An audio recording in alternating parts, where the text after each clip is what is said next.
Advertencia. Este programa, sus componentes y posibles invitados no tratan de expresar ideas políticas ni religiosas. En este programa solo divulgamos hechos históricos y relatamos leyendas sin ningún posicionamiento político, ni religioso, ni social.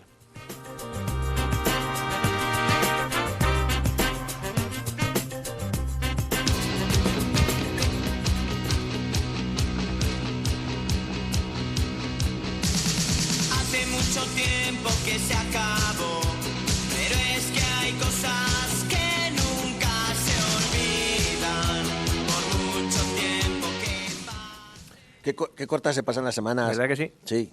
Pues, escuchando un día y otro día no me cuentes historias. Claro, es que ya son muchos. Fíjate yo que he tenido la tentación de poner el título como la semana pasada hablamos del Real de A8, este es el programa 88. Pero es que me quedaba un poco formado el ripio, un poco forzado. ¿No? Joder, bordado. No, espera, Joaquín, que Habla. te doy... No, espera, que...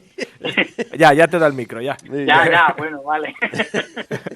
Quedaba, Yo me reía, pero no hacía ruido, por No, no. acaso. Pero no me reía. quedaba un poco forzada la rima con los ochos y los... Entonces, pues no, pues le hemos puesto otro título a este programa, que ahora nos lo cuenta Joaquín, ahora después. Pero Sí, primero... no ha quedado mal, hombre, no ha quedado mal. A ver, un segundico. Pero mientras que lo vas buscando, que sepa Sí, la sí. gente que estamos en Onda Plana Santa Cruz, Eso. en el 107.4 de la FM, también en ondaplanasantacruz.es, y que somos No me cuentes historias, el programa de historia de Onda Plana. El original. El original y el verdadero. Que hay otros que han puesto otro El mismo nombre en iVoox. a su, Pues bueno, a no su pasa mismo, nada. a un programa distinto. Le pero deseamos también que les vaya bien y que, Sí, hombre, claro. y que funcione muy bien. Bueno, pues este programa bueno, que lo hacen podríamos juntar con ellos y hacer un programa entre los entre los entre que sean, cinco, los que cinco. sean. Creo que son dos ellos. Dos, pues 2 y 3, 5. Estamos haciéndolo No que tiene muy mala rima, ¿ves? Ya estamos. ¿Cuánto daño ha hecho la rima popular ahí? Bueno, pues decíamos que este es el programa 88, que ya llevamos unos cuantos. Que también tiene rima. A ver, ¿cuál es la rima, Joaquín? Tú que te la sabes. Venga, no quitemos el ojo a estas historias quijotescas, constituciones del 19 y al Ángel Rojo. ¿Ves? ¿Ves cómo rima? ¿Ves? Sí. Con el Que antes 88 no había también, leído mal.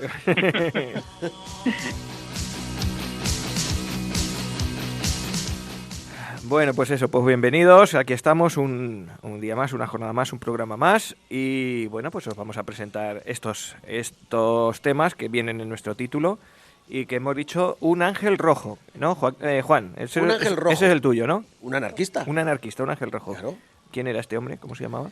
Este hombre se llamaba Melchor Rodríguez. Melchor Rodríguez. Don Melchor Rodríguez. ¿Y vivió en el siglo pasado o en el XIX? Nació en el siglo XIX, vivió en el XX Y ahora nos vamos a contar la historia. y murió en el XX. Bueno, pues ya está. Ujú. Bien, yo os dije que me iba a saltar el turno de Historia de la Encomienda, que me apetecía mucho celebrar el Día del Libro y más, bueno, pues hablar de nuestra mejor obra, la más famosa mundialmente, la más traducida, la que está en todos los sitios, que es El Quijote, y de su autor, de Miguel de Cervantes. Así que voy a contaros historias sobre El Quijote que están sacadas del libro que se llama Quijote Historias, de nuestra admirada Nieves con Cocina, que lo cuenta muy bien además, y que son cosas, algunas yo no, la mayoría no las sabía como tales, pero tal como las cuentan, pues resultan graciosas. Vamos a hablar de los duelos y quebrantos, de con la Iglesia hemos topado, de algunas de las cosas más populares que salen en el Quijote, y vamos a ver de dónde provienen y qué es lo que ocurrió. Así que eso es lo que yo os voy a contar. Y don Joaquín. Pues yo voy a hacer un repaso por las constituciones del siglo XIX, siguiendo con nuestra serie de programas para ir contando un poquito del siglo XIX, que al fin y al cabo es la base de lo que somos ahora prácticamente. Pues contar un poquito pues nuestras primeras constituciones, que fueron, ya os adelanto, media docena, así las gordas. Sí. para no perdernos en mucho. Como era una cosa nueva, pues dijimos, venga, pues vamos a hacer. Es como Venga, cuando, vamos a hacer una constitución. Sí. cuando se dice que el muchacho es de constitución fuerte, se refiere a esto, ¿no? Es eso. Es que viene el siglo XIX. Bueno, pues también nos saca las curiosidades y lo demás. Así que bueno, nada más, ¿no? Arrancamos. Pues vamos a arrancar. Arrancamos, no me cuentes historias. Y en este caso, la perla negra. Hoy, el ángel rojo.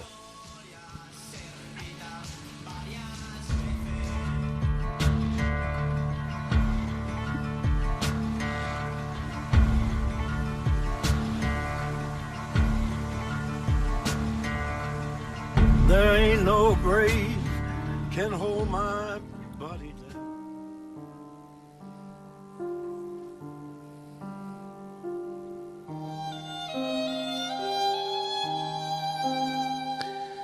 La gente que vea sus fotos hoy en día y no sepa quién es, pues pensará que pues sería un pez gordo de la época, un señor, alguien adinerado. Pues sale en todas las fotos como un pincel, bien vestido, bien aseado. Y sin embargo era todo lo contrario, era un obrero. Era obrero y anarquista. Tan solo vestía así por razones éticas y estéticas.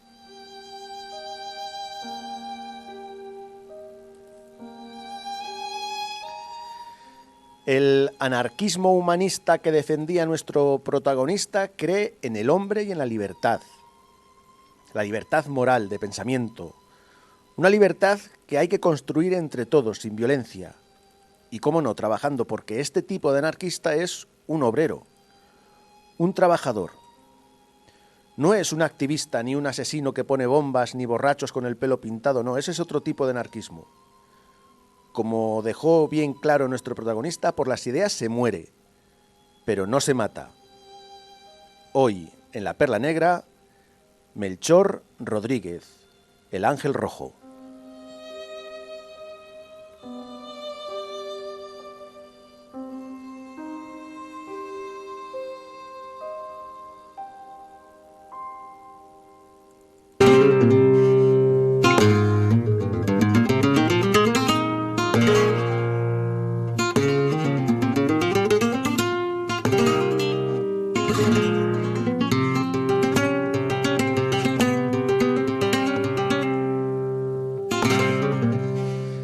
Nace en el barrio de Triana, en Sevilla, en 1893, un caluroso 30 de mayo en la calle San Jorge número 23.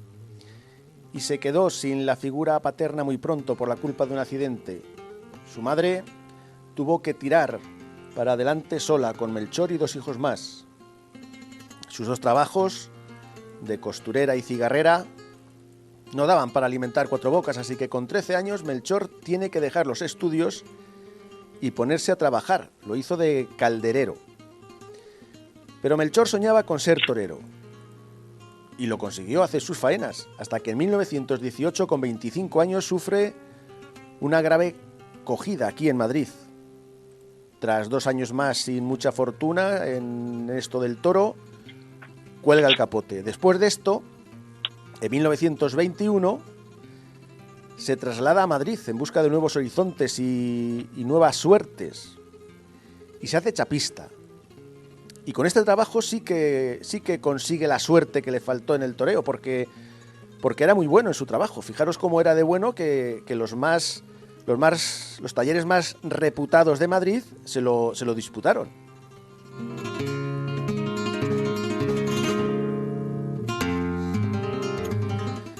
En la capital española entra en contacto con un grupo de sindicalistas y se afilia a la CNT.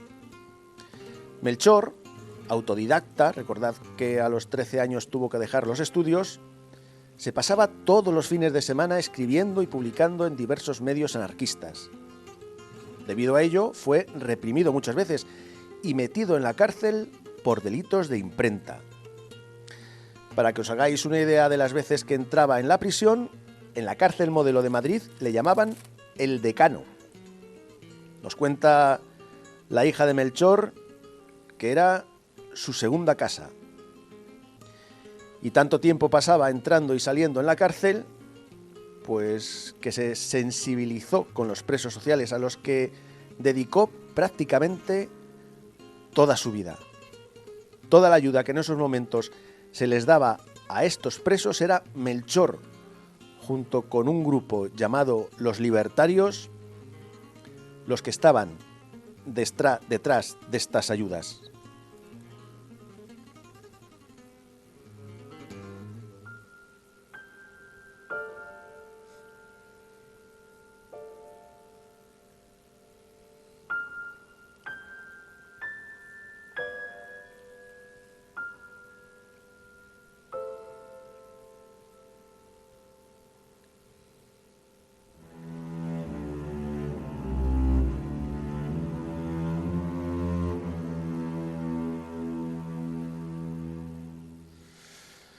Y estalla la guerra civil y en Madrid aparecen las famosas checas.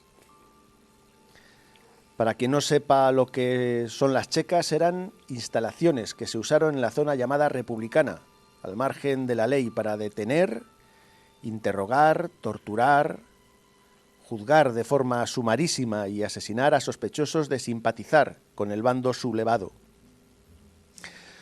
Bueno, pues ante estas checas, Melchor actúa y empieza a sacar a la gente de estas instalaciones y a refugiarlas incluso en su misma casa. Curas, monjas, personas que tenían monedas, que tenían dinero, funcionarios de prisiones, amigos de otros, personas que no simpatizaban con el alzamiento, pero que, bueno, pues tenían un negocio y podían tener a un obrero. Bueno, pues eso eran sospechosos, era una auténtica locura lo que pasó. Y Melchor, sin importarle nada la ideología ni quiénes eran, comienza a salvar vidas.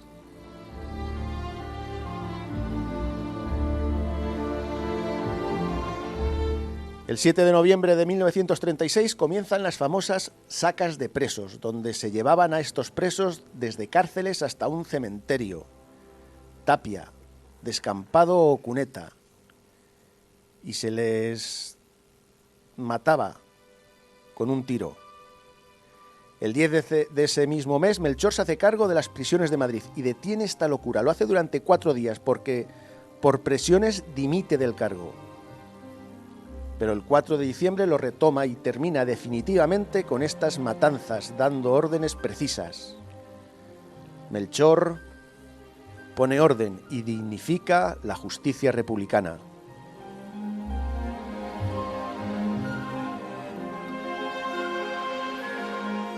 El 8 de diciembre de 1936, la aviación de los golpistas bombardean indiscriminadamente Alcalá de Henares. Provocan muchos muertos, heridos y el enloquecimiento de la gente que se dirige a las cárceles para asesinar a los presos. Cuando la turba había entrado hasta el primer rastrillo, aparece Melchor Rodríguez. Arriesgando su propia vida, había milicianos armados entre esta turba, se enfrenta a ellos durante varias horas y los convence. Los convence hablando de que se vayan a sus casas. La justicia juzgará a los presos si hay que juzgarlos, pero nadie debe de tomarse la justicia por su mano, pues eso es igualarse a los fascistas.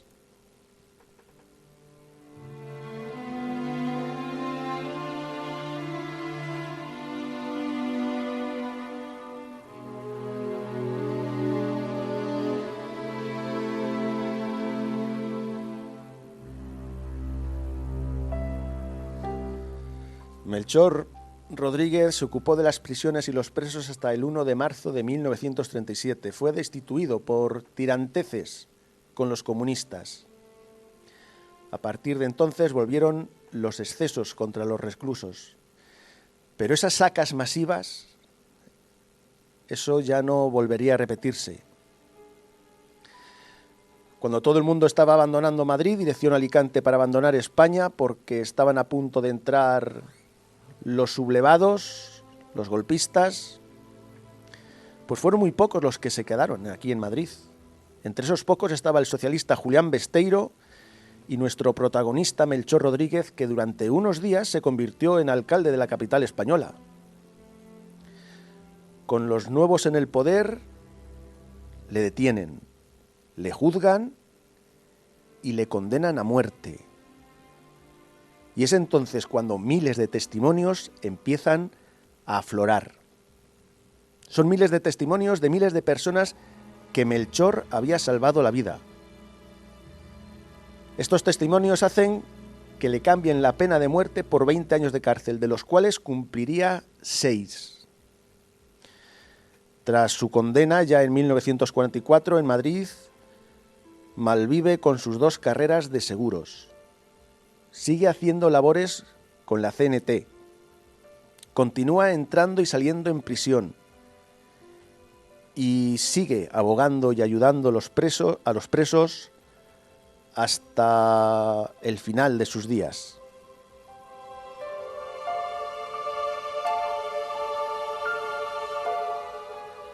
Don Melchor Rodríguez muere el 14 de febrero de 1972. Es enterrado en un féretro con la cruz cristiana y envuelto en una bandera anarquista. Por un lado se cantó a las barricadas, por el otro se rezaba el Padre Nuestro.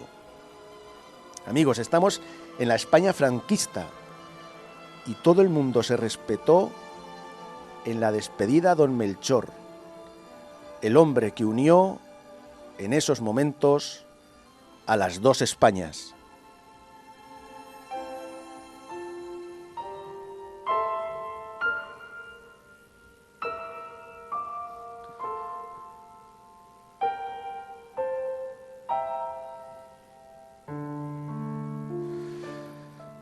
Para terminar con nuestra perla negra de hoy, me gustaría leeros unas declaraciones que don Melchor hizo a un agente de Stalin que redactó un informe sobre las causas, en su opinión, de la derrota de la República.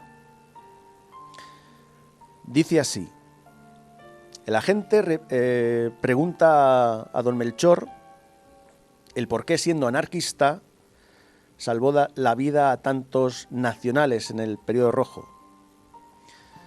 Don Melchor le contesta: simplemente era mi deber. Siempre me vi reflejado en cada preso.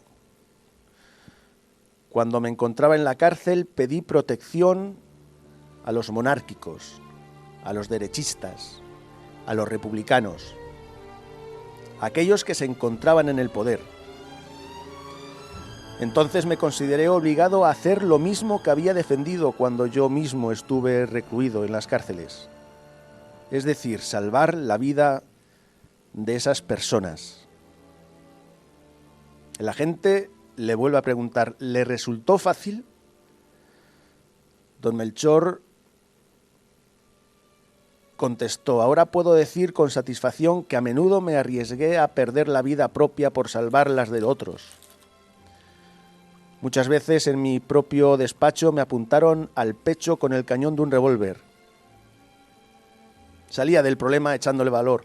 Cuando regresé a Madrid, después de haber salvado de la muerte a 1.532 presos en Alcalá, tuve que escuchar unos tremendos insultos y amenazas de jefes de relevancia que hasta llegaron a acusarme de ser un fascista.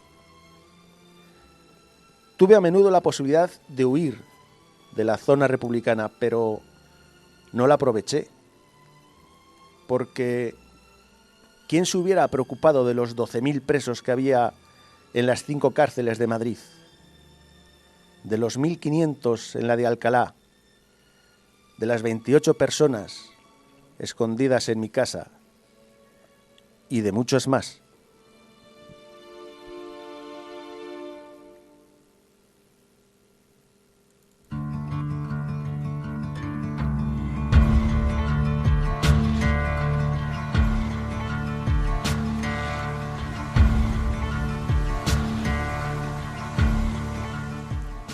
Estas son de esas historias que te redimen y te vuelven a hacer ver que el ser humano merece la pena, aunque solo sea un ratillo, ¿eh? Sí, no todo... Sí, mucha barbaridad de un bando y de otro, pero también hubo gente buena, y es lo que hay que rescatar. Si una memoria histórica hay que rescatar, es esta, la que nos une. Exactamente. La paz, piedad, perdón, que dijo Azaña, es esta España, la que nos debe de unir. Que por encima de diferencias ideológicas es capaz de hacer el bien con el prójimo.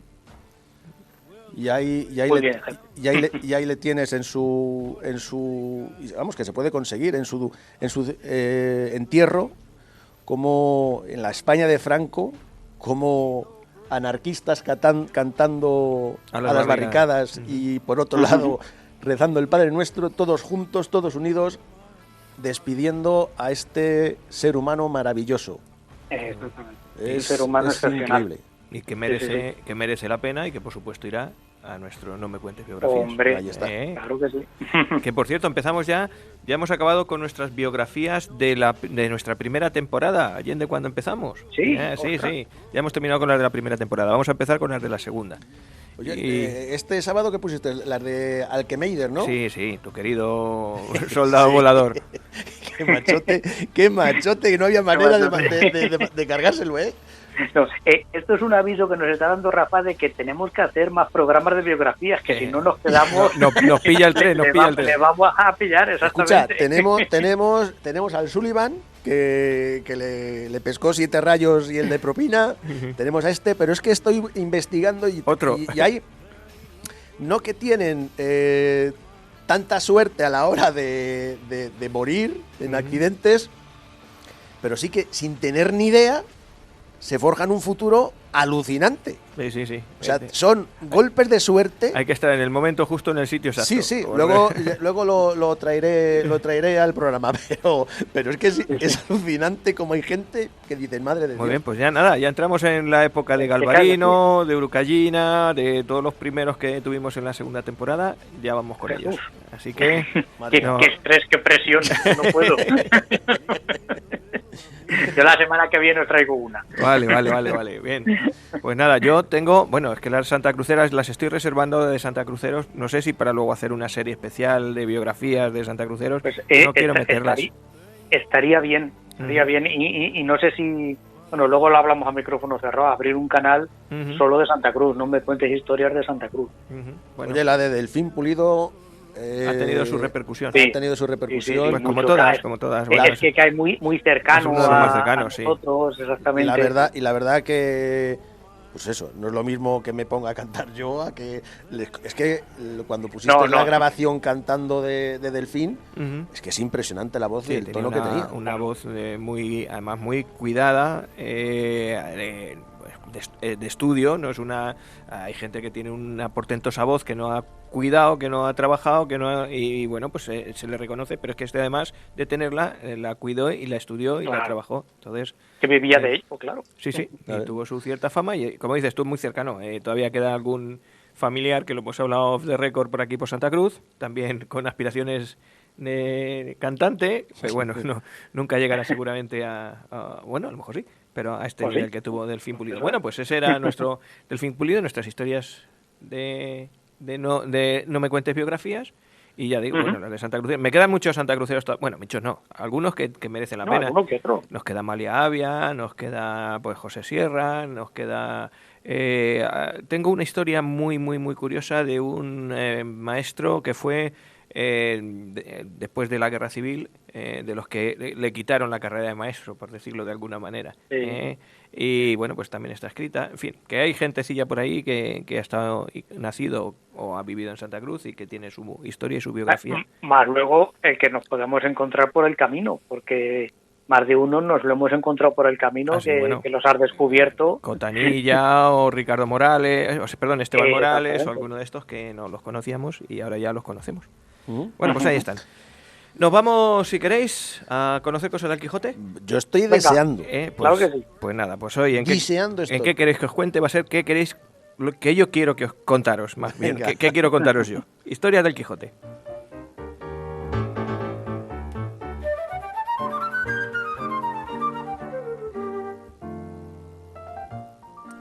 Voy a repetir una vez más que esto está sacado de Menudas Quijote Historias, que es el libro de Nieves con Cocina, que habla precisamente sobre, pues eso, sobre Cervantes, sobre su entorno, su vida y su obra El Quijote, que es una de las más conocidas. Hace unos años, 2014, celebramos el cuarto centenario de que se escribió. Se escribió en 1604, se publicó en 1605, me parece. Pero para que veáis lo que son las cosas, ¿qué ocurrió durante el verano de 1604 para que se pudiese publicar el Quijote? ¿Y por qué se publicó? Pues veréis, desde 5 o 6 años antes de la impresión del Quijote, es decir, desde principios del siglo 1600, ya corría por España unas aventuras de Don Quijote, que era una novela muy cortita que recogía un par de aventurillas chiquitillas. Esa novela, que había corrido casi como manuscrito, copiada a mano de un lado a otro, pues tuvo su éxito. Y como Cervantes, pues por esto no vio ni un céntimo, pensó que si a la gente le gustaba tanto, pues la amplío, la hago más gorda y le puedo sacar un dinerillo que falta me hace. Así que Cervantes amplía esa novela y esa novela ampliada pues la coge, se la lleva a un librero de Valladolid, a Francisco de Robles, que ya tenía una cierta amistad. El editor, que como todos los editores tenía buen ojo, pues olió el negocio y entonces no pierde la oportunidad de enganchar esa historia corregida y ampliada, y aunque se toma unos días en aceptar el manuscrito de Cervantes, pues le dice, trae para acá ahora mismo, y un día se presenta en su casa sin esperar y le hace firmar la cesión de los derechos.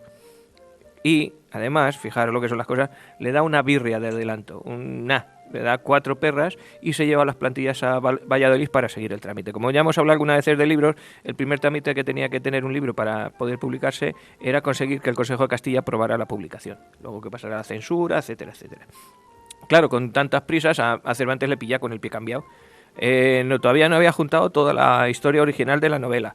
Lo que había ampliado no estaba dividida en capítulos, no le había vuelto a releer, pero claro, como estaba sin un duro o sin un real de A8, que sería ya por entonces, ¿no? El real de A8, Joaquín. Ya estaría por allí. Pues bueno, pues dijo, venga, esto no se me puede escapar, así que en poco tiempo, en unas horas, reunió las historias, les puso los títulos ahí de mala manera, le cogió el dinero que le adelantó y si no tenía ni prólogo, ni dedicatoria, ni nada, a la tira.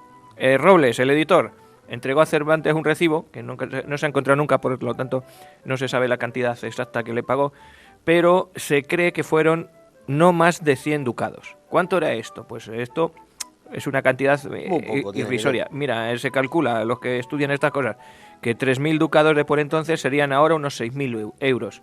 Así que 100 ducados, unos 200 euros o por ahí. Por 200 euros Cervantes vendió el Quijote. Y cedió los derechos, por lo menos. Robles, que tenía buenos enchufes en el Consejo de Castilla, pues enseguida consiguió el privilegio de impresión y, bueno, con la misma celeridad remitió el manuscrito a una imprenta en Madrid, a la imprenta de Juan de la Cuesta. Así que allí 11 oficiales que había, entre ellos un corrector de nombre Juan Álvarez, un mendrugo. Sí, porque el corrector se le echan todas las culpas de las erratas del libro, pues se pusieron a trabajar. Así que se avanzaba a razón de un pliego por día, es decir, 83 pliegos que tenía, que equivalen a 664 páginas, pues imaginaros a la velocidad. Eso es lo que consta el Quijote, y estuvo hecho express en noviembre de 1604.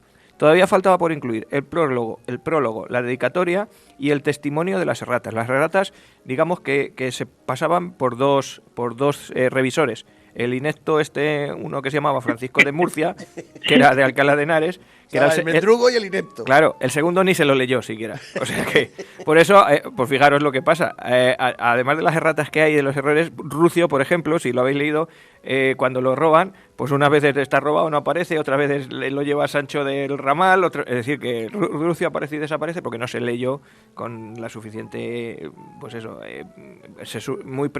con mucha premura, y no se corrigieron esos. La verdad que es muy largo el Quijote. Pero bueno, bueno, pues hay errores cronológicos por debido seguramente a eso. Es más, mira, en el certificado del corrector oficial, hay 3 erratas. O sea que en el propio certificado que escribe el corrector, yo, Juan de Murcia, Francisco de Murcia, no sé qué, no sé cuánto, hay erratas.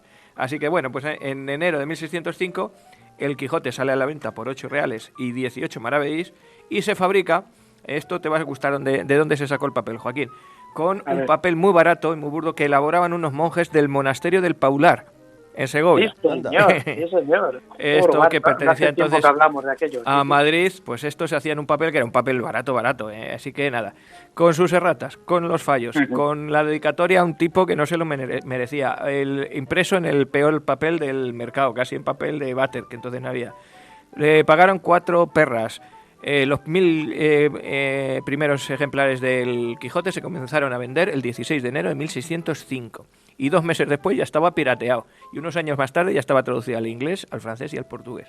Fijaros si fue importante. El primero que vio la obra y que le gustó fue Francisco de Quevedo, también Shakespeare lo leyó, Lope de Vega. Además Lope de Vega, como era bastante borde, dijo: de poetas ninguno hay tan malo como Cervantes ni tan necio que alabe a Don Quijote. El libro más chapucero jamás impreso acabó siendo quizás la obra más grande de la literatura universal.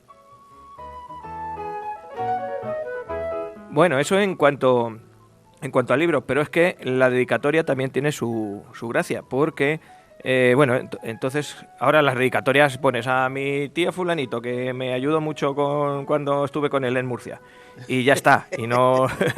Pero entonces la dedicatoria conllevaba que si se la dedicabas a alguien importante y que fuese desprendido, pues ganabas unos durillos más. Así que ¿qué hizo Cervantes? Pues mientras que el Quijote iba tomando forma en la imprenta que hemos dicho de Juan de la Cuesta, Cervantes empezó a buscar a alguien a quien dedicar el libro para sacarle unas perrillas. Si la dedicatoria tenía efecto, pues podía conseguir ese dinerillo.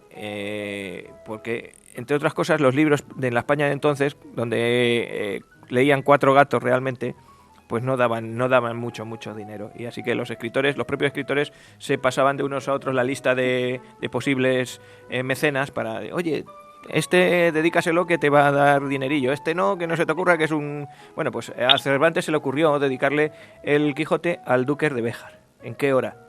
Porque que era otro patán, que era un tipo, pues bueno, pues mira, tenía 26 años, estaba casado, tenía 3 hermanas monjas, que atendía el nombre de Alonso Diego López de Zúñiga y Sotomayor, y tenía títulos, pues era conde de Balcázar y Bañarés, vizconde de la Puebla de Alcocer, de las villas de Capilla, Ciriel y Burguillos, marqués de Gibraleón y duque de Béjar. Bueno, pues detrás de todo esto había un chaval más bien apocado y que no se distingue nunca por ser un valiente y mucho menos por leer en condiciones.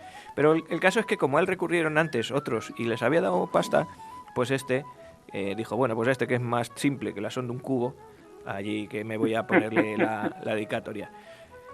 El caso es que el marqués aceptó la dedicatoria porque era una de las condiciones para poderle dedicar, que el marqués no duque Pedro lo aceptara, pero ni agradeció ni dejó de agradecer la dedicatoria, pero Cervantes no se benefició de aquello. No vio ni un duro. No, así que Cervantes debió de llegar en mal momento, porque fíjate, si Luis de Góngora, Lope de Vega, Cristóbal de la Mesa, Pedro Espinosa habían pasado por allí y el tío había sido dadivoso, pero no fue lo mismo con Miguel de Cervantes. Así que en este caso, la dedicatoria está dedicada, pues eso, a un patán, en este Madre caso. de Dios. Bueno, y ahora vamos con con cosas que hay en el Quijote. ¿Os suena el capítulo del el yelmo de Mambrino y la bacía, no? Bueno, pues vamos a ver qué son estas cosas. Y quién era Mambrino, y quién era su yelmo, y qué tiene que ver un yelmo con una bacía y con Don Quijote. Bueno, pues Mambrino no fue nadie sin su yelmo, y un barbero de la época no era nadie sin su bacía. Así que Don Quijote no alcanzaría a ser caballero si no tenía el yelmo de Mambrino con la forma de bacía del barbero. ¿Y cómo surge todo este galimatías? Pues bueno, pues hay que explicar quién es Mambrino. Mambrino era un rey moro. Era un rey moro que estaba creado por Mateo Boyardo en una novela de caballerías que se llamaba Orlando enamorado. Y siempre iba tocado con un yelmo encantado que le hacía invencible. Invencible hasta que tuvo que verse las caras con un tal Reinaldo de Montalbán. Reinaldo de Montalbán le quitó la vida y de paso se quedó con el yelmo. Así que después de este Orlando enamorado de esta novela, hubo otra que se llamaba Orlando Furioso, que la escribió Ludovico Ariosto. Esto da a entender que Cervantes, aparte de lo que escribió, también leyó mucho, porque leer todas estas novelas de caballería y saber todas estas cosas, pues no lo sabía cualquiera. Bueno, en esta segunda parte, Reinaldo de Montalbán, el que tenía el yelmo, se mantiene invulnerable gracias al yelmo que le robó a Mambrino, y es más, hubo hasta un sarraceno, un tal Dardinel de Almonte, que intentó matar al Reinaldo. Así que Dardinel se enfrentó y ya sabéis quién murió. Normal, pues Dardinel. Así que, de todas maneras, Don Quijote dice que el yelmo de Mambrino le costó caro a Sacripante. Ahí hay un error, no es Sacripante, es Dardinel el que murió por el yelmo de Mambrino. Todo esto en cuanto al yelmo, pero ¿qué es una bacía? Pues la bacía la lleva el barbero, y además que era la que Don Quijote pensó que la iba a hacer invencible, la confundió con el yelmo de Mambrino. La utilizaban los barberos porque los barberos además eran cirujanos. Y esto es, si habéis visto una bacía, es una especie de plato que tiene un recorte en uno de los lados de la parte. Entonces, este plato se veía igual para hacer un afeitado. Tú cuando te estás untando la espuma, te pones la bacía en el cuello y así no cae nada al suelo, cae en la bacía. Claro. O si te tienen que hacer una sangría, una flebotomía, pues te ponen en el brazo en la parte del brazo el corte que tiene la bacía y ahí va cayendo la sangre que te están haciendo. Entonces es una prenda un objeto que los barberos era indispensable para ellos. Utilizaban mucho. Sí. Así que bueno, pues estas bacías, que por cierto tiene su historia, lo de los barberos y lo de los cirujanos, eran las que utilizaban ellos. Y entonces, claro, Don Quijote va y confunde, cuando ve al barbero pasar con la bacía en la cabeza, porque lo confunde con el yelmo de Mambrino. Los cirujanos, barberos, servían, y aquí os voy a contar otra historia, para muchas cosas, para sacar una muela, para recortar la perilla, para entablillar una pierna, para reparar una hernia. Esto lo conocía muy bien Cervantes, ¿por qué? Porque su padre fue cirujano barbero, y entonces siempre tenía una bacía en casa. Y bueno, pues cuando aparece la bacía es en el capítulo 21 del Quijote, y entonces ahí es donde la consigue. Rodrigo Cervantes, el padre de Miguel de Cervantes, quiso ser médico, pero como era sordo no lo podía ser, así que se tuvo que conformar con ser cirujano barbero. Y bueno, pues era una especie de protomédico, un médico de primera instancia que le servía para los primeros apaños. Cuando tú te examinabas de cirujano barbero, pues te daban una carta de examen aprobado y con ella pues te ibas a recorrer por los sitios. Pero también los barberos también tenían su propia casa donde atendían, y en la puerta se colgaba, pues mirad, cuando un cirujano de estos, un barbero, tenía que cortar algo o hacer algún apaño, la anestesia normalmente era morder un palo. Entonces, en la puerta del barbero, cuando el barbero estaba en casa, ponían el palo en la puerta y se sabía que estaba abierto. Además, ponían una gasa blanca. Y normalmente esas gasas blancas, que también pues vendaban los brazos sangrando, cuando caía sangre, pues era blanca y roja. Imaginaros un palo con una venda blanca y roja, que más o menos viene a ser el símbolo de las barberías de ahora. Sí. Ha trascendido hasta ahora. Cuando los cirujanos y los barberos se pararon cada uno por su lado, los barberos más listos se quedaron con el simbolillo de las barberías. O sea que cuando veáis un palo rojo y blanco, pues es el palo que mordían más. Ahora viene rojo y azul y blanco, Sí. pero es para no hacerlo tan así. Entonces pusieron el color azul. Por cierto, el pomo dorado de arriba de este palo es la bacía. O sea que la bacía también estaba puesta ahí en ese sitio. Así que la conexión entre el yelmo, la bacía, Mambrino, el barbero, el caballo anda de todo esto está por aquí. Todas las cosas. Capítulo 21, echáis un vistacillo y veréis cómo Don Quijote le quita la bacía al barbero creyendo que era el yelmo con el que iba a ser invencible. Otra historia. Vamos con la iglesia. Una de las frases más famosas que nos ha quedado del Quijote es esa de "con la iglesia hemos topado". Y la verdad es que no se sabe muy bien en qué sentido lo dice Don Quijote, porque puede ser que se choque, que se encuentre con el edificio de la iglesia, como nosotros la tenemos ahora aquí al lado, o que se encuentre con la institución, que es como lo utilizamos nosotros ahora. Cuando decimos "con la iglesia hemos chocado", es porque decimos que, bueno, ya hemos llegado a un punto que aquí... Yo entendí que se encontró con la... al ver la iglesia. Pero bueno, puede haber un doble sentido ahí que no está muy claro qué es lo que quiere decir Cervantes, y eso está muy bien, porque te crea la duda. Y nosotros sí sabemos lo que decimos ahora cuando dices "con la iglesia hemos topado". Sí. O sea, no decimos "me he encontrado una iglesia aquí en medio". No. Pues bueno, pues no hay duda de que Cervantes era cristiano. Y cristiano como Dios manda, ¿no? Pero Don Quijote no lo era tanto. Sí, dígame. Hay gente que piensa que lo mismo, a lo mejor era cristiano, pero que tenía antecedentes judíos. Bueno, sí. Y por eso no le dejaron marchar a las Américas. Ahí, entre cervantistas es que se discute todo. Y entonces, como se discute todo, pues todo es digno de discusión. Pero bueno, el caso es que, fijaros que Don Quijote, fíjate que anda por la Mancha y no encuentra, salvo esta ocasión y en otra que se pone a rezar un rosario en medio de Sierra Morena, no se encuentra con nada más, ninguna iglesia más, ni capilla, ni monasterio, ni nada. Y mira que entonces en la época había tela de curas, de monjas, de frailes en La Mancha. Y es que Cervantes dejó muchas salpicaduras en la obra que permitieron no dudar de la religiosidad de Don Quijote, pero con mucha habilidad para contentar a los censores. Pero no se sabe si el escritor va o viene en lo que dices tú, en los asuntos religiosos. Si alguna frase de Don Quijote es la que es esta: "con la iglesia hemos topado". Y es que, vamos a ver, Miguel de Cervantes no era ciego. y menos ajenos a la situación de España que le tocó vivir. Si Felipe II dejó el país en manos de la Iglesia, más o menos, Felipe III, que era un poquito más lerdo, ¿verdad, Joaquín? Pues solo un poquito. Empeoró la situación. Fíjate cómo sería la cosa, que hasta la propia Iglesia tuvo que decir que ya sobraban curas y monjas. La Iglesia de esos siglos pues salvaría muchas almas, seguro, pero causó también graves perjuicios a la España rural. ¿Por qué? Porque había muchos curas y muchas monjas. ¿Y por qué había muchos curas y muchas monjas? Porque allí no faltaba de comer. Era una España muy dura. Entonces, si el rey y la reina fundaban conventos y monasterios, los nobles más todavía. Y en Toledo, por ejemplo, había superpoblación religiosa.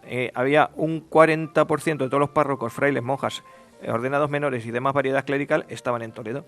Y, por ejemplo, en el casco urbano había 23 casas de monjas y 14 frailes, lo que significa que en una población de 53.000 personas tocaban a un cura cada 38 vecinos en Toledo. O sea que, claro, el promedio de ermitas era de 3 ermitas por pueblo, por ejemplo, y había pues unos 20 y tantos conventos franciscanos. Así que, pues con toda esta situación, el Consejo de Castilla pidió al rey que frenara la fundación de nuevos monasterios y que suprimiera algunas fiestas de guardar para poder trabajar más y sacar el país adelante.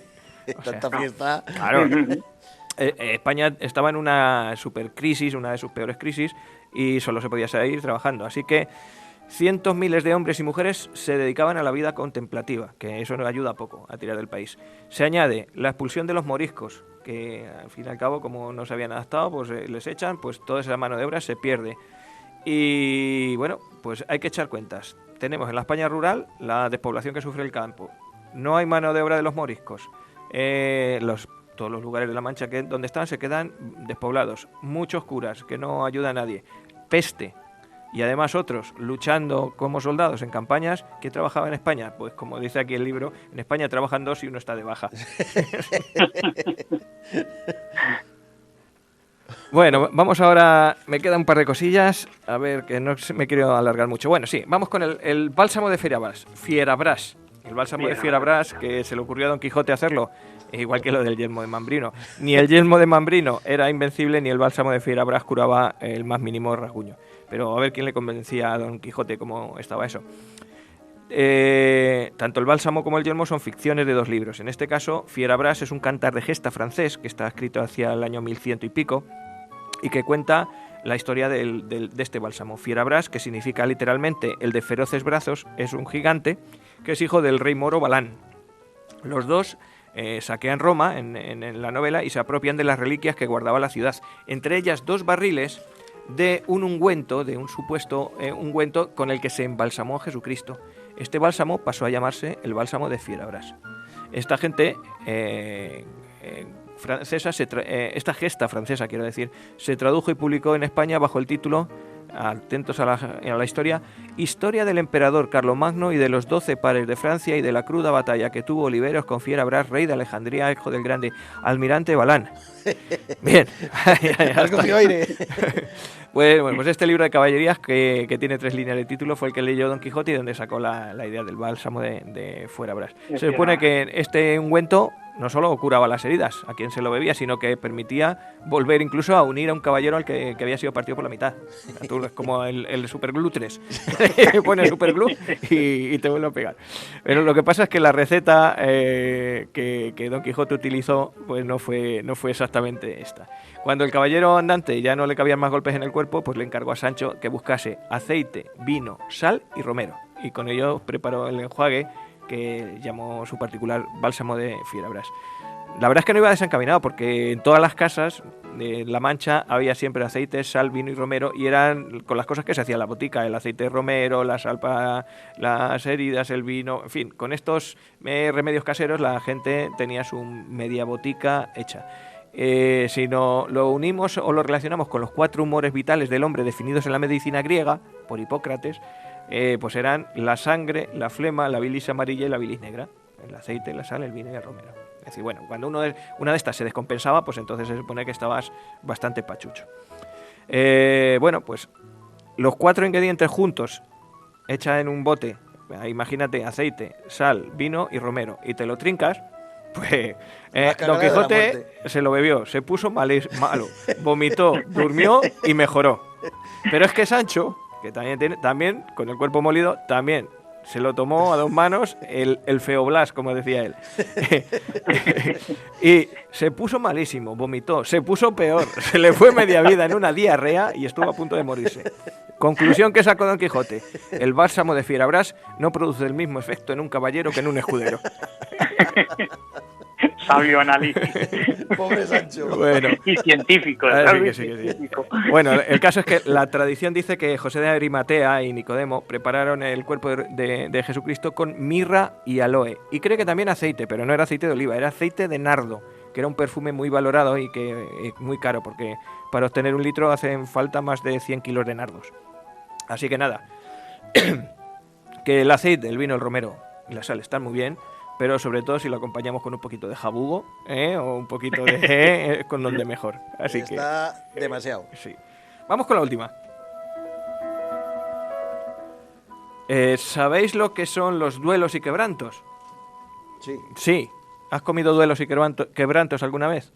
Sé lo que es, pero lo que pasa es que se me olvida. Se te Tengo que olvida. estar mirando cada 3x2, Pues es pero que es seguramente el plato más polémico. Coño, pues estuve antes de la pandemia, en el 19, Sí. en el verano del 19, estuve en Campo de Cristana, yo lo he probado. No, en Campo de Cristana no, en Los Molinos. Campo de Cristana de No, Molino. no, de Consuegra. Consuegra. En vale. Consuegra, Vale, y estaría ahí Consuegra, comí vale. los duelos y quebrantos. Bueno, pues es que es un plato pues muy polémico y muy discutido. De hecho, no se han puesto muy de acuerdo en muchas ocasiones. La propia terminología es la primera que suscita polémica, porque llamar a un plato duelos y quebrantos ya tiene leche, no tiene nada que ver. Entonces, hubo un cervantista, que fue Francisco Rodríguez Marín, que por el siglo pasado se ponía hecho como decía una amiga mía, se ponía hecho un obelisco cuando le discutían los ingredientes. Y bueno, pues hay un par de teorías sobre ello que siempre él contradecía. Y bueno, mira, en las primeras 4 ediciones del Diccionario de la Real Academia de la Lengua Española definen los duelos y quebrantos como un plato con tortilla de huevos y sesos. Eso es lo que en principio puso la Real Academia en las primeras 4 ediciones. En la 5ª ya se cambió, porque otro cervantista, Juan Antonio Pellicer, se le antojó decir que en algunos lugares de La Mancha era costumbre que los pastores, cuando tenían una ovejilla o un cordero al que se le rompía una pata o se despeñaban o le pasaba algo y lo tenían que matar, pues con esos huesos quebrantados y con los extremos se preparaba una olla que se comía los sábados, y entonces, claro, el pastor que estaba comiendo ese plato estaba con el duelo de que se había perdido una oveja, el duelo del hueso quebrantado, por eso se llamaban duelos y quebrantos. Pero bueno, esta fue la teoría de Pellicer. Así que, como esa fue la teoría y parecía buena, desde la 5ª edición hasta la 13ª la cambiaron. Y en la 14ª la volvieron a modificar y otra vez en la 15ª. Ninguno de los términos ha dado tantos quebraderos de cabeza a la RAE como esta. Otra especulación dice que como los viernes de Cuaresma eran de abstinencia, el sábado lo era, pero menos, un poquito menos. Es decir, que bueno, que no te puedes comer un chuletón, pero que si te comes unos sesitos de cordero, unos pies, unas manitas de cerdo, una cosa así, que no es tanto pecado. Así que bueno, pues la conciencia hacía que metieses entre las migas algún trocillo de esos, o entre el huevo, y que bueno, pues que ya de paso le metes una asadura, el tocino, el magro, el pescuezo.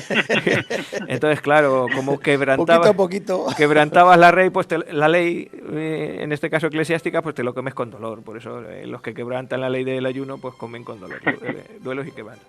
El caso es que el tal Rodríguez Martín no admitió ni la una ni otra y dijo que bueno, que en primer lugar los duelos y quebrantos se hacen en sartén, no son ni cocidos ni guisos de olla, y que son huevos con torreznos, es decir, huevos con tocino, y que bueno, que luego sí hay que añadirle algo más, y que también, además de los duelos y quebrantos, en algunos sitios se les conoce como la merced de Dios, porque hasta el manchego más pobre tenía una gallina que pusiera huevos y un trozo de tocino secando en la cocina. La merced de Dios, la tortilla de huevos con torreznos, era lo que nunca faltaba en una casa, en un hogar donde solo se padecían duelos y quebrantos. Rodríguez Marín se alzó por encima de todos los demás y entonces logró que la Academia pusiese una definición que dice: duelos y quebrantos, quebrantos, que no me sale, fritada de huevos y grosura de animales, especialmente torreznos y sesos. Esa es la misma definición que hay hoy y que, bueno, pues para que no este hombre no se levante de la tumba y nos coma gorrazos, nos corre gorrazos, pues le vamos a dar la razón y admitimos que duelos y quebrantos son huevos con torreznos. ¡Hala! Pues a comer huevos con torreznos, duelos y quebrantos. Bueno, me he cedido un poquito, pero es que me gustaban mucho estas curiosidades. Valía la pena. Sí, hombre, para conocer algo más del Quijote. Hay mucho más en este libro. Otro libro de los que recomiendo, que se lee muy fácil, porque esta mujer escribe muy fácil y escribe igual que habla, y se conoce mucho más y mejor por dentro nuestro querido y famoso, el ilustre hidalgo Don Quijote de la Mancha. Así que os lo recomiendo.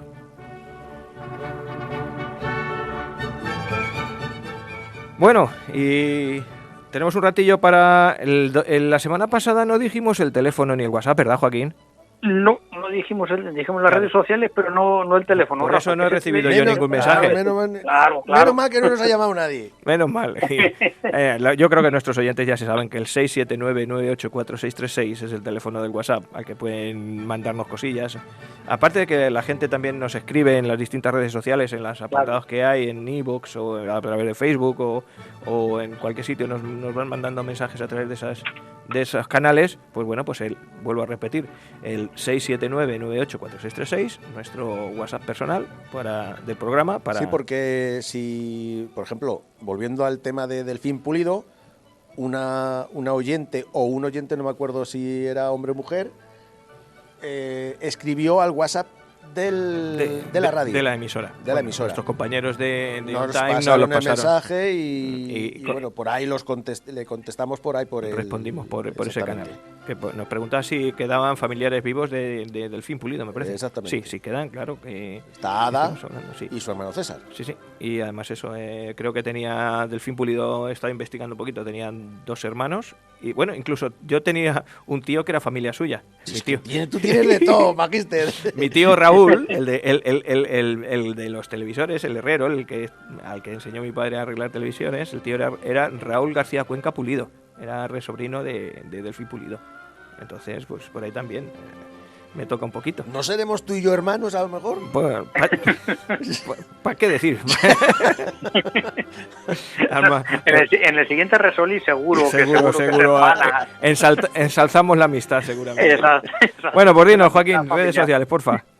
Pues las redes sociales, empezamos con el Facebook, nuestro muro No Me Cuentes Historias, donde subimos, como sabéis, los enlaces a los 2 programas de iVoox, que es el otro canal de distribución de nuestro programa, que es donde nos puedes escuchar.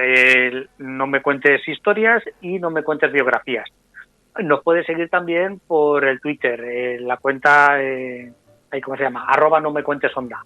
Por el YouTube, que es un canal, pues la verdad es que bastante chulo, porque pues se hace muy ameno viendo las imágenes. Tú síguenos igual por No Me Cuentes Historias, le das al me gusta y tan contentos que nos ponemos. Y luego nos puedes seguir también por Spotify. Y yo creo que no se nos escapa eso. El iVoox, que es tenemos 2 canales, el programa de los sábados, que es No Me Cuentes Biografías, y el programa de los domingos, No Me Cuentes Historias. Uh-huh. Ahí estamos. Pues nada, yo creo que es eso todo. 107.4, onda plana. Agradecidos para la gente que nos sigue por cualquiera de ellas, y los que nos pueden seguir también, pues eso, en este caso No Me Cuentes Historias, los domingos a las 5 estamos aquí, y los miércoles también se repite a las 9, ¿verdad? Exactamente, sí, nos sigue mucha gente, y muchos de Allende los Mares. Uh-huh. Sobre todo México es el país que más seguidores tenemos en la página del Facebook, y la que dices, a través de la página, pues mucha gente nos va escuchando nuestro programa. ¿Y los japoneses siguen ahí o...? Y por lo menos no destacan. No. Pues son más bajitos, entonces ¿qué? Exactamente, es más América la que destaca mucho. México, Argentina, Colombia, Perú, son los países que más tenemos. Y luego dentro de España, pues Santa Cruz, todos los santacruceros que estamos en Madrid, y luego pues mucho Andalucía y el Levante. La verdad es que también está bastante repartido. Pues nada, Pues Está bien, está bien. son cosas que nos animan a seguir adelante. Sí, claro que sí. Muy bien, pues nos vamos ahora a ver constituciones, ¿no? A leer constituciones. Artículo 1. Sí. Artículo, vale. Cosa rapidita y sencillita, que el tema Constitución es un poquito árido. Bueno, pues mientras que te pongo el himno de los tercios, ve sacando los apuntes de la carrera, que te Venga. vamos a preguntar.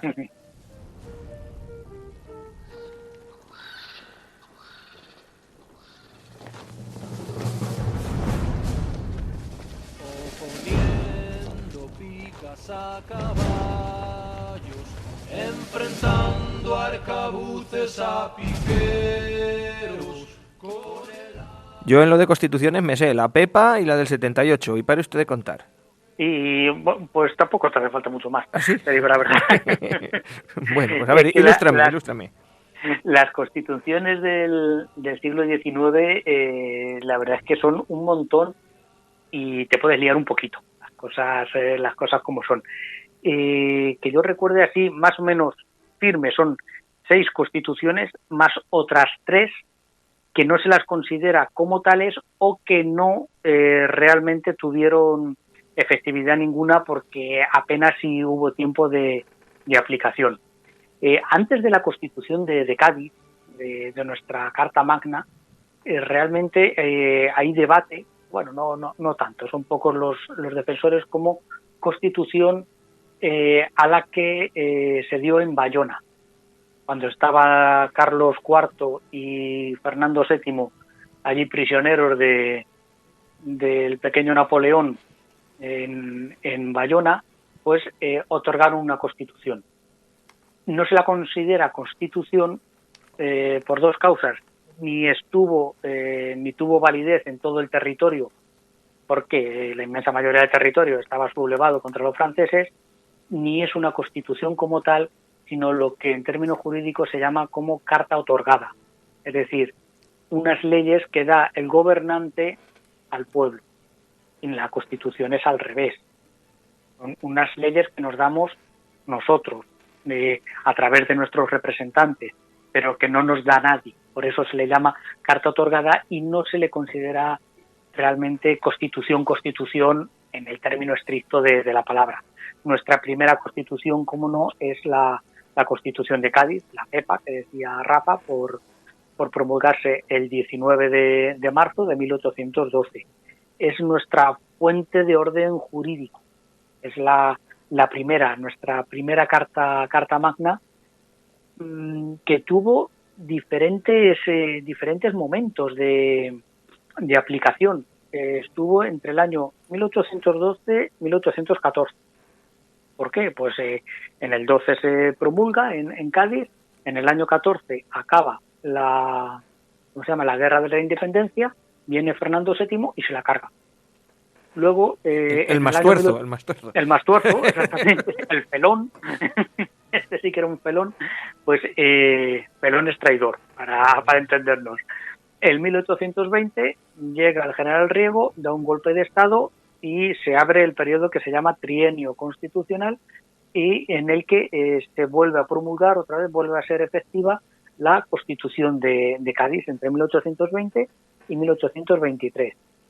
En 1823 vienen los 100.000 hijos de San Luis y otra vez a Frei Morcillas la Constitución de la Pepa, vuelve Fernando VII por sus fueros, se acaban las constituciones y a la muerte de Fernando VII hay un periodo en unos meses. Ahí está un santacrucero, que lo sabéis, que ya lo he contado más veces. Cuando, sí, ahí había un santacrucero que cuando se murió Fernando VII al hombre le dio un disgusto. Estaba allí sujetándole la mano. Hay gente a pato que decía el lagartijo. ¿Sabes? Oye, entonces, si con él le iba bien, es normal que... a ver, sí.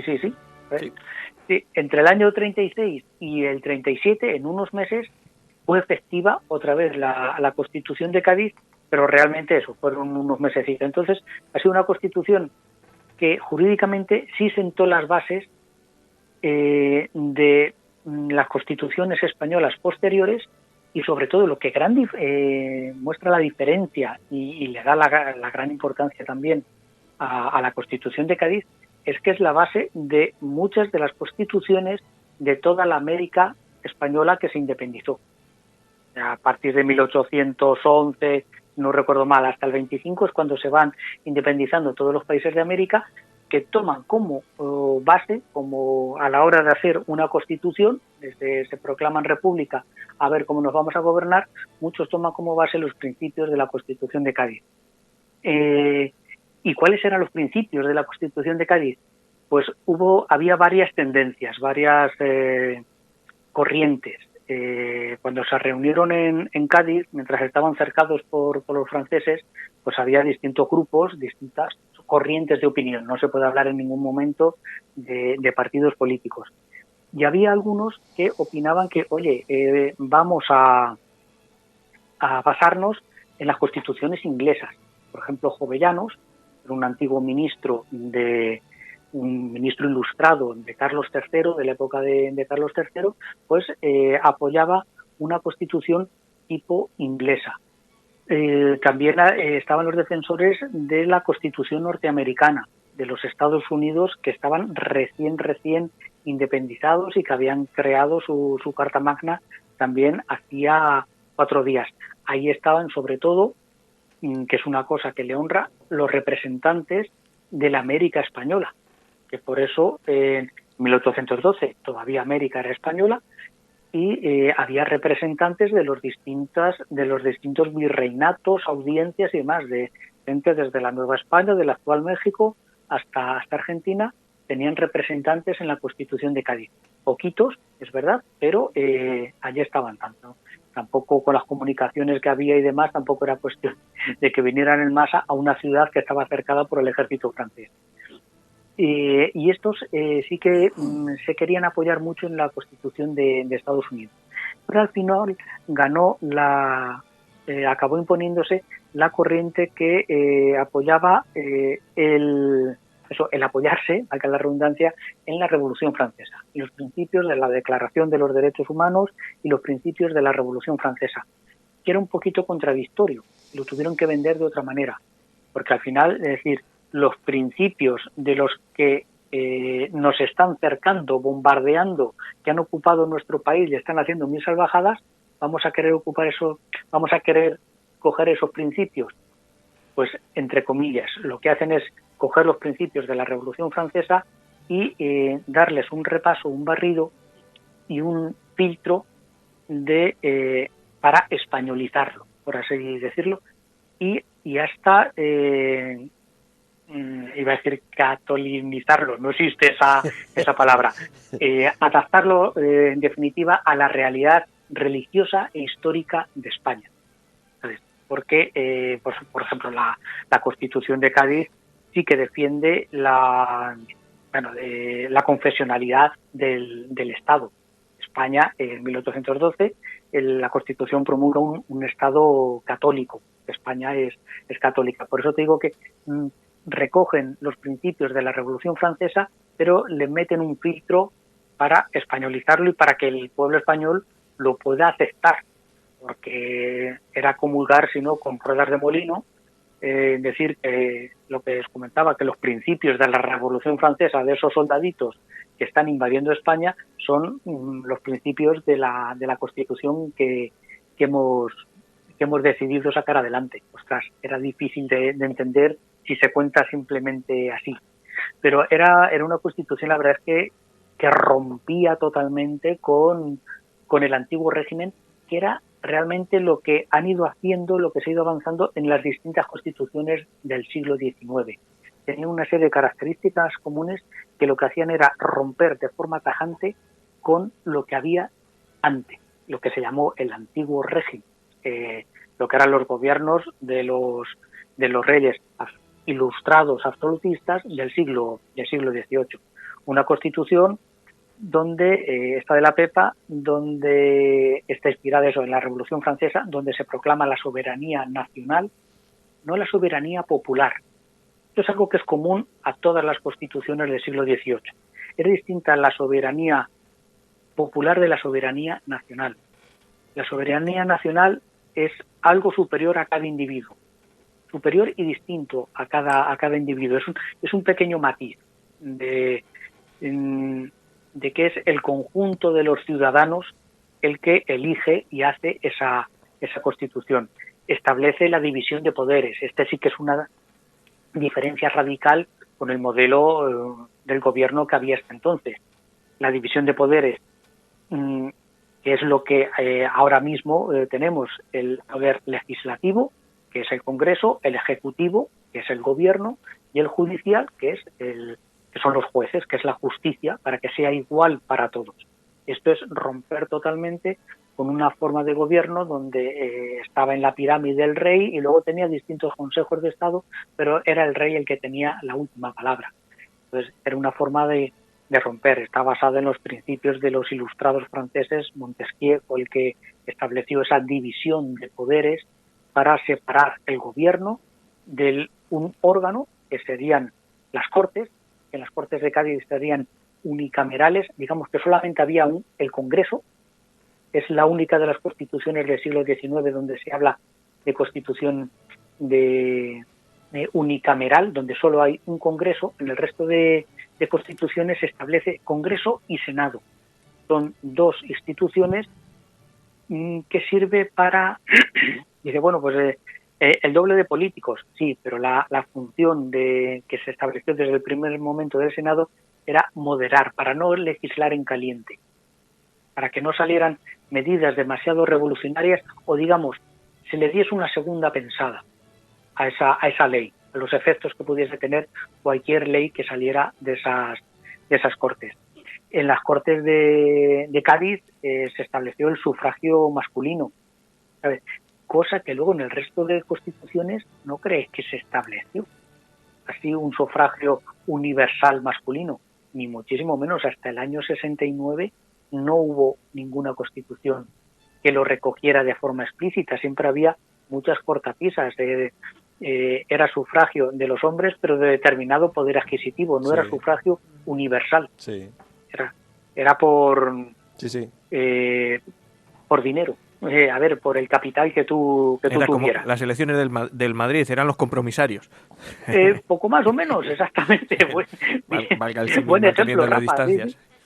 Sí, salvando las distancias. Puedes ser socio, pero si no eres compromisario no puedes votar a Florentino. Si no eres compromisario, y si para ser presidente, pues en el caso del Madrid, pues tienes que tener o poner de tu bolsillo determinado aval monetario. Pues un poquito así, para entendernos esa diferencia entre el sufragio universal y un sufragio censitario, que tú dices, si no eres capaz de demostrarme que tienes 100.000 reales de A8 o 100.000 maravedís, no puedes votar, porque se suponía que el propietario era el que iba a velar mejor por los intereses del Estado.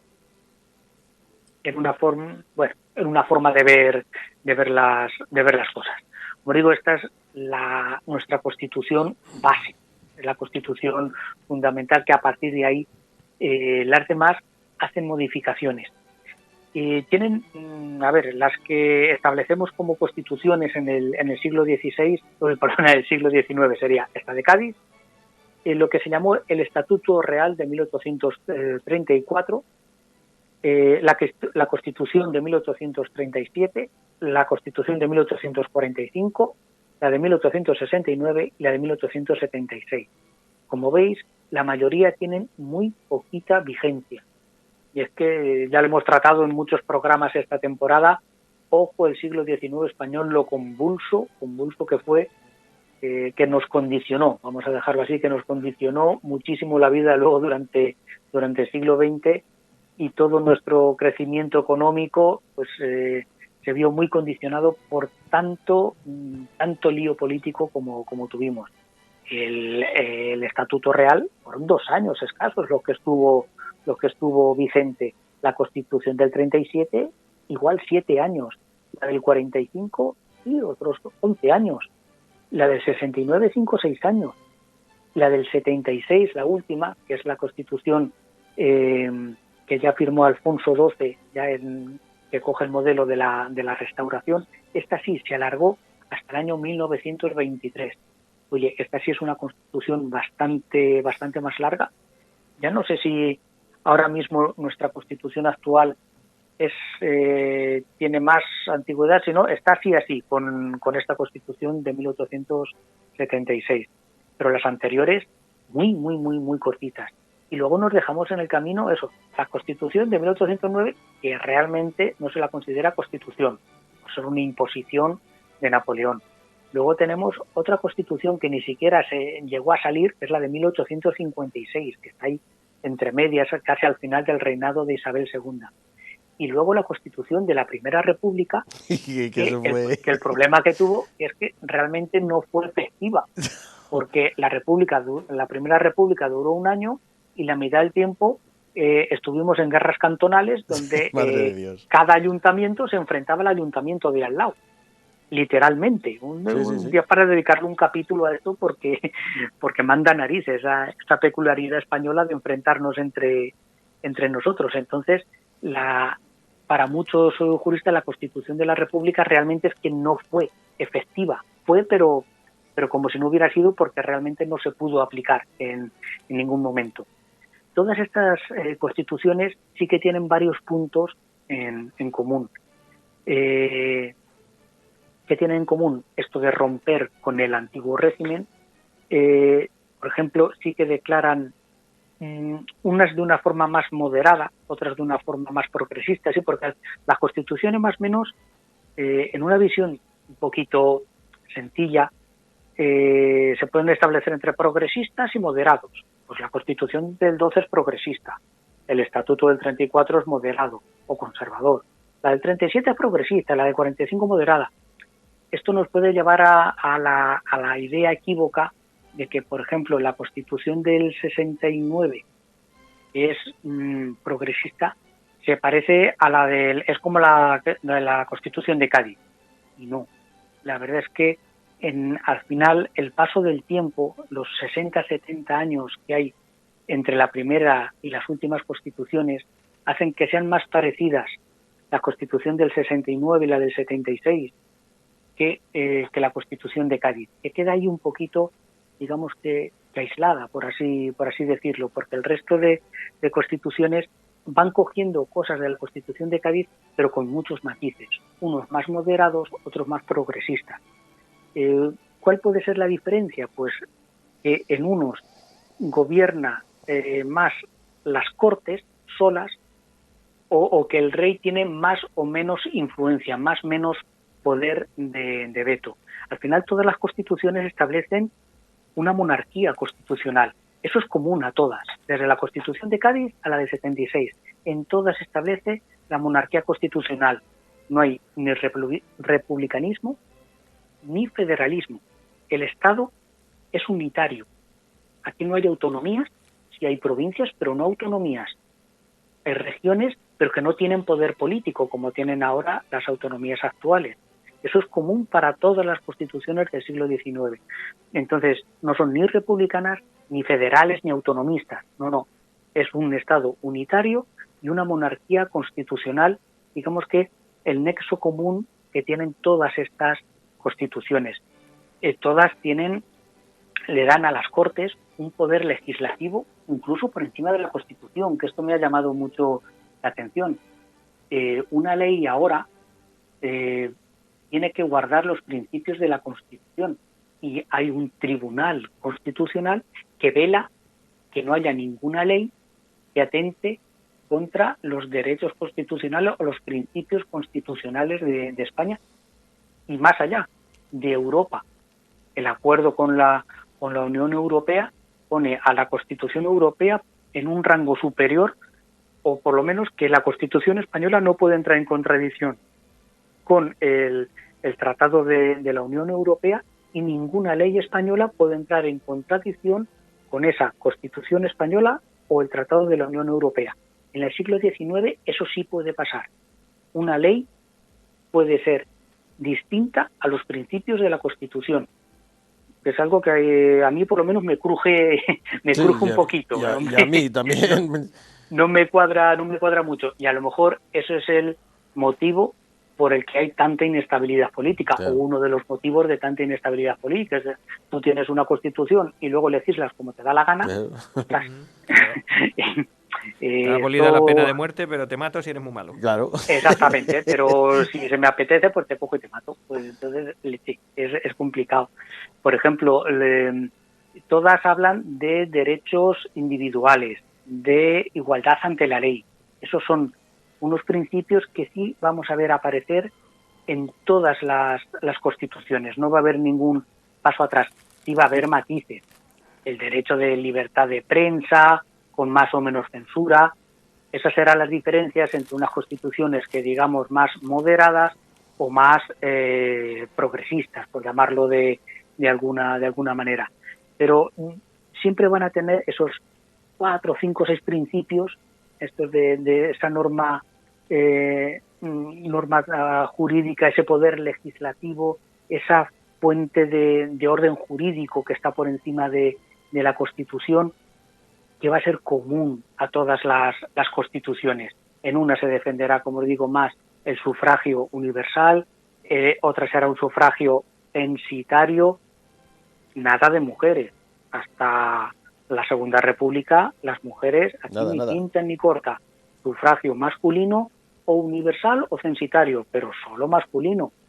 Y la mayoría de edad creo que estaba en los 22 años, una cosa así. 23 en algunos casos, sí. Exactamente. Entonces, bueno, son pequeños pasos adelante y atrás. Bueno, yo creo que siempre adelante, tratando de adaptarse a lo mejor a las circunstancias, pero esa es un poquito la historia de nuestras leyes, que jorobar, qué complicado. En nuestras cartas magnas, qué poquita duración han tenido. Digo, por ejemplo, la del año 76, ¿qué tuvo de bueno? Pues que por lo menos, con todos sus peros, estableció un periodo de tranquilidad política, vamos a cogerlo entre comillas, de que no hubo más constituciones hasta el año 1923. Esos son casi 50 años, oye, de una relativa estabilidad. Pensemos que los Estados Unidos han hecho modificaciones, pero no han cambiado de constitución desde que consiguieron la independencia, allá por el 1770 y tanto. Eso, y de jorobar, pues qué antiguos, ¿no? Ellos establecen modificaciones, pero la Constitución no la cambian. Y claro, al lado nuestro, que parecemos, a mí me recordaba, según lo iba preparando, digo, esto me recuerda de cuando yo era joven, cuando tenía 20 años así, los gobiernos italianos. ¿Os acordáis que los Sí, gobiernos italianos yo hace no, unos años, 3 meses. a Cada los uno. que tenemos una edad exactamente, es que aquello era, te levantabas por la mañana de un gobierno y por la tarde había otro? Es que dices, Dios mío, ¿cómo es posible que esto funcione? Pues más o menos así. Dios mío, ojo lo que pasamos en el siglo XIX con este lío constitucional que había, y a esto métele guerras civiles, guerras carlistas, guerras cantonales, guerras en Cuba, pues mucho lío, muy complejo todo este movimiento, pero bueno, ha sido un repaso eso, somero, a las distintas constituciones que hubo durante el siglo XIX, que arrancamos, ya digo, con la más chula, por así decirla, como la más original, que es la Constitución de Cádiz, la base de todo nuestro sistema jurídico. Muy bien, a mí me recuerda esto a un chiste que dice que se encuentra un señor con una pareja, un matrimonio, y dice, vaya hijos más feos que tiene usted. Y dice, uy, los que tiramos. Pues esto pasa lo mismo, ¿no? Vaya constitución. Y las que no nos han valido para nada, ¿no? Claro, es que cuentas y tú dices, es que tuvimos hasta 10, vamos, por lo menos 9, así las 6, estas que sí se establecen como constitución, más otras 3, se establece que una carta otorgada, 2 también constituciones, pero que no tienen ninguna efectividad, pero si salimos a una cada 10 años. Eso como un cura cada 53 personas, decía yo antes. Es que esto es totalmente inviable, mal comparado ahora pues con las leyes de educación, Rafa. Sí, aquí... Cada 4 años cambiamos de ley de educación. Depende quién esté y lo que le interese, así no. Demasiado bien nos salen los chiquillos. Pues así nos pasó en el siglo XIX, demasiado bien salido. Muy bien. Estupendo tema. Bueno, chicos.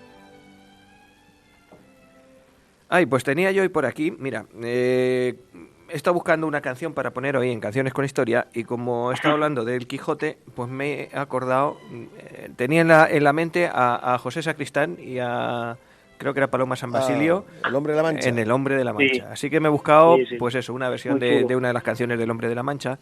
La canta en este caso un tenor que se llama Hugo Avendaño. Entonces, bueno, porque sepáis que El Hombre de la Mancha es un musical, que tiene un libreto de Dale Wasserman, y las letras es de Joe Darion, es decir, que es americano, y está basado en un texto para una obra para televisión, es decir, que no está basado realmente en la novela del Quijote. Además, el propio autor lo dice que en ningún caso pretende ser una adaptación de la vida de Cervantes ni del Quijote. Pero de todas maneras es uno de los musicales más famosos de la historia y bueno, pues este Hombre de la Mancha pues es una de las canciones más reconocibles. Así que os pongo esto de Hugo Avendaño, El Hombre de la Mancha. Mirad cómo suena.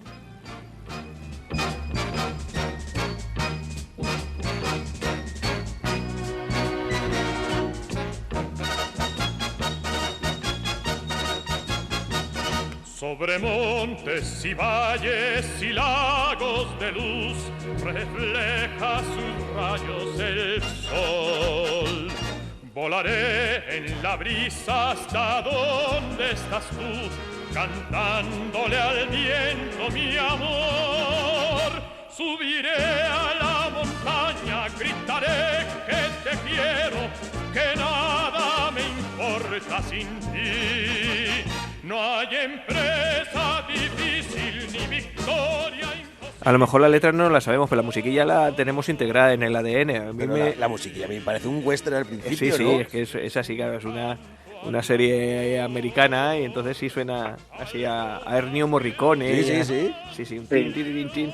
Sí, pero es una música muy reconocible y además yo siempre digo el Hombre de la Mancha por antonomasia en esta obra es José Sacristán, que lo hacía muy bien. Un buen musical, sí. El mundo era gris, no había principio ni fin. Pues mira, hablando de principio y fin, vamos a ir terminando. Vamos a ir terminando. Vamos a ir terminando. Qué bien hilo, qué bien hilo. Tú sin resolí, con resolí, tú ya está, se nos ha acabado, por cierto, se nos ha acabado, hay que traer más. ¿Sí? La semana que viene venimos también, dices. Pues entonces, la semana que viene, venga, siempre, vamos, vale. ya está, ¿no? Hemos cogido carrerilla hasta finales de curso, Pim pam, pim pam. Te voy a contar un secreto, me han ofrecido... No me digas que te vas a ir otra vez. Me han ofrecido en una emisora de Ciudad Real emitir allí, o sea que ¿Pero tú, no sé yo... solico? No me han dicho hombre, más. Eso no puede ser, no me han dado más detalles, Aquí si el jefe soy yo... A lo mejor lo sabes tú y no lo sé yo. Yo no sé nada. Algo hay por ahí, ¿no? De que estamos intentando colaborar con, me refiero a Onda Plana en general, con una emisora de Ciudad Real, para intercambiar programas y tal, y que bueno, pues que nosotros hemos ofrecido nuestros programas. Así que... y ahí está el gran jefe luchando por la emisora. Así. Pues nada, pues a ver si sale y nosotros encantados que se nos escuche por ahí en otros sitios. Bueno, pues para la semana que viene, ¿qué hacemos? Bueno, pues ¿Empezamos hoy por Joaquín?